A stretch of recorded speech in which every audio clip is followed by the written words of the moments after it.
Tech power is the power obtained from researching technology, both from the Research Center and from the War Academy. You could say that improving technology will make it easier for you to develop your city and even strengthen your entire army. And in this video series, I will share what technologies you need to research at the start of the game and how to accelerate that research. So to find out more, keep watching.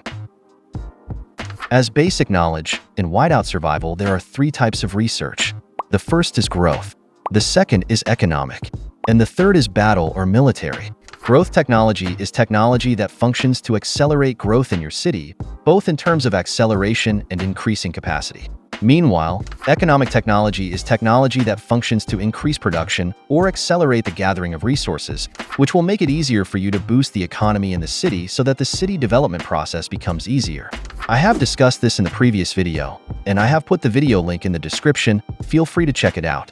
And for battle or military technology, this technology will strengthen the combat capabilities of your troops and increase the number of troops that can be deployed. In short, growth and economic technology is technology that tends towards defense and growth. Meanwhile, battle or military is technology that tends towards attack. Now that we know the basics of the types of technology, next we will find out what are the best practices that can be applied to boost tech power.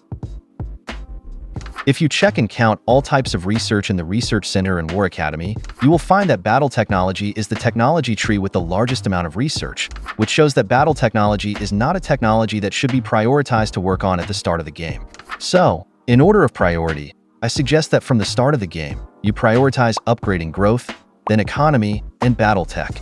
Next, I want to share what tech you need to research and upgrade in growth, economy, and battle. But before that, you all know that to become the strongest player, you definitely have to spend a lot of money in this game. That's why I want to share the good news with you that I am now collaborating with PACKSIFY, which aims to help all players get the best and most generous offers in the form of discounts of up to 35% for every purchase you make in Whiteout Survival.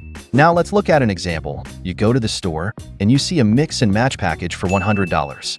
And the interesting fact is, with PACKSIFY, you only need to pay $89 for the package. Cool, isn't it? And for your information, PACKSIFY has helped many players save $4.1 million over the last 3 years. And guess what? PACKSIFY is celebrating its upcoming app launch by holding a giveaway of $1,000 in PACKSIFY credits to one lucky winner. This event is specifically for those who join the waiting list and earn the early bird role on the Discord server. This event starts on June 24th and ends when the winner will be randomly selected by the Discord bot on July 15th. To increase your chances of winning, follow PACKSIFY on social media such as Facebook, Instagram, X, and other social media.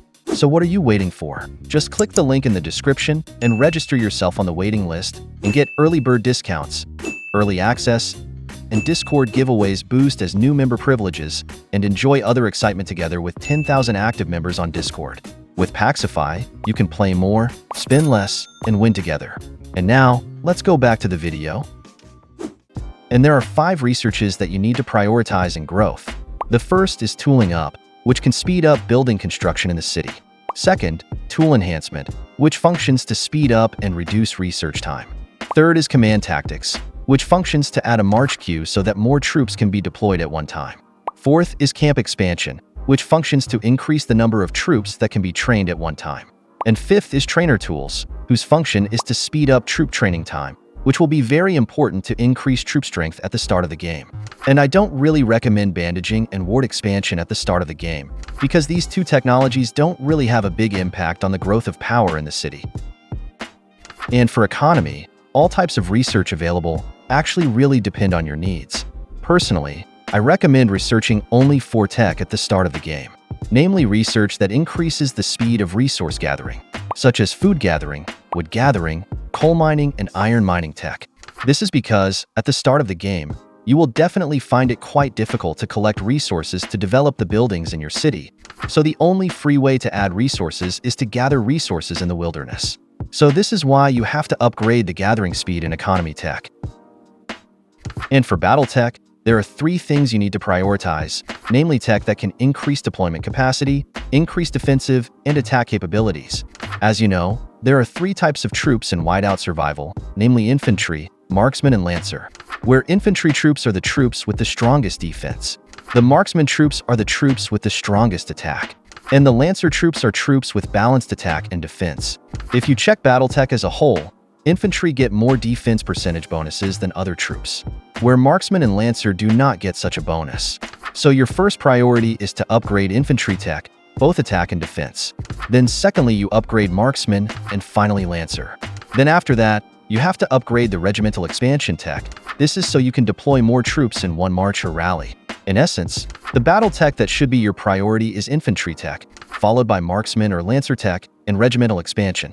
But to be honest, upgrade the infantry tech more, because they have stronger potential than marksman and lancer. And for War Academy, I have a bit of difficulty deciding which one to prioritize first for upgrading. Because if you add up the total number of upgrades you need to do, there are 264 upgrades you need to do, so you can complete all the research at the War Academy. Therefore, I draw conclusions from the battle tech in the research center, namely upgrading the special tech for infantry troops first, and then increasing the capacity of troops deployment. Just focus on these two tech first, and I guarantee that you can get more advantages in battle. And here I have summarized how much power you can get by completing all the research at the Research Center and War Academy. In the Research Center, for Growth Tech, you need to upgrade Research 135 times and get 1,514,060 power. And for Economy Tech, you need to upgrade Research 132 times and get 245,398 power. And Battle Tech, you need to upgrade Research 459 times and get 6,123,150 power. So in total, you will get 7,882,608 power by completing all the research at the Research Center. And in War Academy, you need to upgrade Research 264 times and get 45,912,000 power. When compared to the power that can be obtained from the Research Center and War Academy, it could be said that the technology at the War Academy is very advanced technology and very strong judging from the battle aspect. Therefore, I suggest that you don't focus too long on completing battle tech at the Research Center. Just focus on what I said earlier, and after you open access to the War Academy, focus as much of your resources as possible on Fire Crystal technology. Because only with Fire Crystal technology, your combat abilities will become much stronger. And to do research, of course you will need resources and time. I've discussed resources in some of my previous videos, so feel free to check them out. And to speed up or reduce research waiting time, I suggest that you follow these steps. The first is upgrading the Research Center. By upgrading the Research Center, you can increase the speed of research. The second is Research Tool Enhancement. This is so that you can get an increase in research speed, which makes your research time shorter. Third, upgrade Jasser's skills. You need to know that Jasser has an expedition skill that can increase research speed by 15%, which will really help you in reducing research time. Fourth, join an active alliance. When you join an active alliance, you can ask them for help to cut the waiting time for your research, and also by joining an alliance, you can also get tech bonuses which can also increase research speed. Fifth, buy and upgrade decorations that can increase research speed. On Daybreak Island, you can find decorations that can increase your research speed, such as Natural Hot Spring, which you can buy and find in the Daybreak Island shop menu, and Skating Rink, which you can find at buying events, such as Craftsman Shop and Banquet Stall.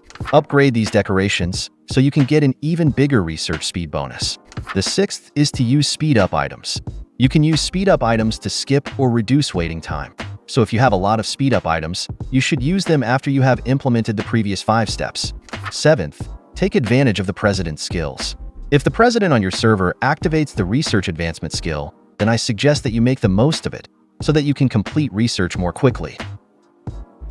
And overall, actually upgrading all existing research is a must, because the more advanced the technology, the easier it will be for you to play and develop your power in the game. However, by following the order of priority that I discussed previously, along with practices that can boost research speed, I guarantee that you will be more effective in conducting research and growing power through technology. And if you have other questions or opinions regarding our previous discussion, feel free to share it in the comments section. And we will meet again in the next Whiteout survival video. Stay with